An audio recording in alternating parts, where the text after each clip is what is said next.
Hello friends, welcome back to my channel. If you're new here, my name is Alexandra. I'm a mum to 9 children and today I'm going to be making some festive turkey meatballs with a lovely kind of festive gravy and some mashed potato and some steamed kale.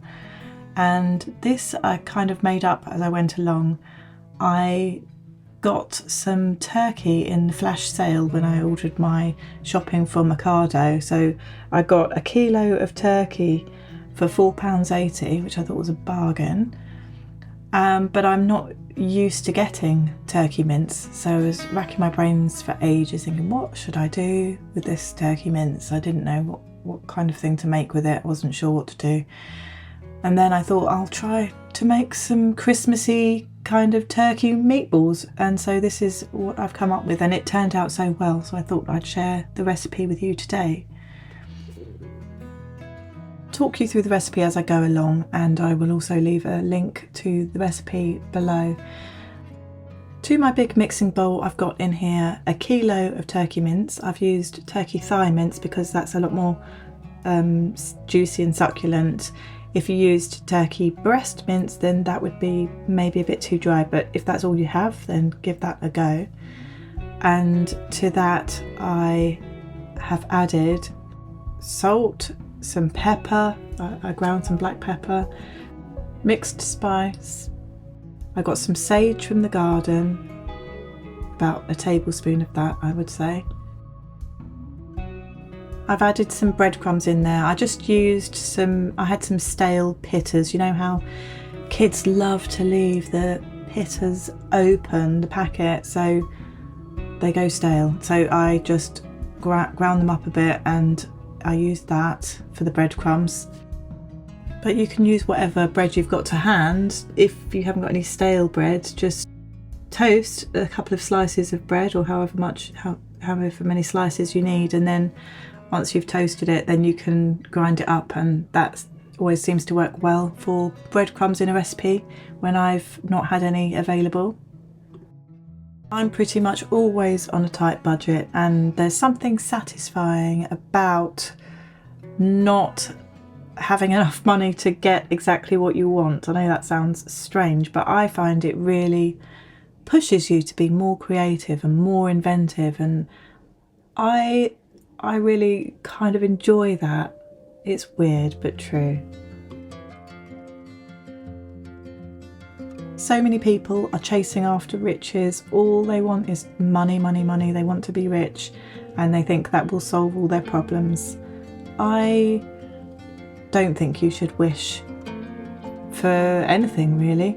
I always tell my children to be careful about what they wish for, because you know, you expect it to turn out one way, but then there's always something that isn't quite right about what you wished for, if that makes any sense. It probably doesn't. I don't know how to explain myself, but if you look at fairy tales, for example, there's always like this underlying message of being careful for what you wish for, and that if you get that thing that you wish for, there are certain consequences or a certain price that you have to pay. So I think everything balances out, and you should just be grateful for what you've got. Sure, strive to be better, always strive to be better, but don't feel jealous of other people or anything like that. Just be happy with what you have and work on improving it, but don't feel resentful, I think is what I'm trying to say. When I'm trying to make something for dinner or some recipe that I'm attempting to make and there's something that we've run out of, I see that as a challenge. My husband is just like, you know, why don't you just go to the shop and get what you're missing? And I think no, this is a great opportunity to be inventive and try and think of another thing that I can use or some way around it, and it's helped me learn a lot and be able to make meals out of pretty much anything. I don't know, maybe I'm just a little bit strange, but I also quite like it when we get to the end of the month and it's not payday yet and we haven't got much money left and the food is running out. I quite enjoy that time. I kind of thrive in those situations. A year or two ago I taught myself canning, and I've enjoyed canning meals as well, so that's another thing that I like to do when we are running low on food in the house, you know, the fresh food, when we haven't got much money left, is I like to use the canned foods that I made earlier. So I have things like canned bolognese, canned chili, canned chicken soup that I've made, and that we can always use really quickly whenever we need to. And another reason that I did that is because we quite often get power cuts here where we live, and so I can't rely on the freezer at all, because, you know, sometimes our food just all melts and gets destroyed. So with the canned foods, it's always there and there's not much that can go wrong with it. So that has become quite a little hobby of mine. I've added a little bit of cheddar to these meatballs, and I'm also adding in an egg. We have our own chickens, so eggs are nice and cheap for us. We only have to pay for the chicken feed. Now I'm just scrunching this all together, mixing it in nicely, and then I'm going to form it into some meatballs about the size, I don't know, of a large walnut, I would say. And then I'm going to bake them in the oven. Before I cook meatballs though, I always like to put them in the fridge for about half an hour and then preheat the oven and then put them in the oven, because that helps them hold their shape a lot better. And then I think I put the oven on 180 and then I put them in for about 20 minutes, I think it was, until they kind of look brownish on the outside. I'm really curious to know how other people do things, and I'm a bit nosy, and I would love to know how much you spend per person per meal, like an evening meal. Usually, how much would you say you spent? Please let me know in the comments below. I am fascinated about this kind of thing. This dinner this evening cost about £1.24 per head, which I think is a really great price. We had tons of food, more than we actually needed. We had lots of leftovers for the next day. And it was a really kind of nice fancy meal, if you like, because of the gravy that I made to go with it, which you'll see in a minute. I generally try to keep our meals under £2 a head, usually. I mean, sometimes there's an exception, but that is generally how I like it to be. It is usually, I would say, probably always cheaper to cook from scratch, and when you've got a big family, buy everything in bulk anyway, usually. I try to. So that brings the cost down. But if I didn't have a big family, I would still buy in bulk.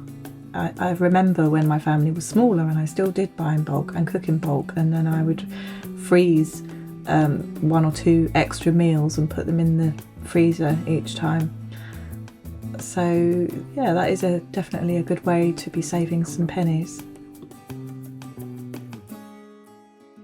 So like I was saying, this dinner felt really fancy because of the gravy that I made. I tried to make it all Christmassy. So here's what I did. I melted about a tablespoon of butter, and then I put some a diced onion in and fried that. And then I added some flour to thicken it up a bit. Actually, I think I used arrowroot, but you can use flour.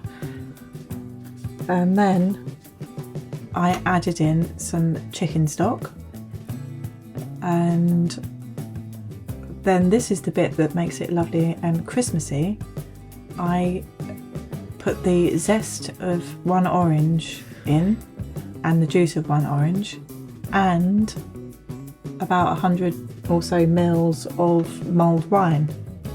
Mulled wine is pretty cheap usually, the one I buy is anyway, and it just has all the lovely spices in, the Christmassy spices, so it really made this taste special, really delicious. I seasoned it all with salt and pepper and added a star anise in as well.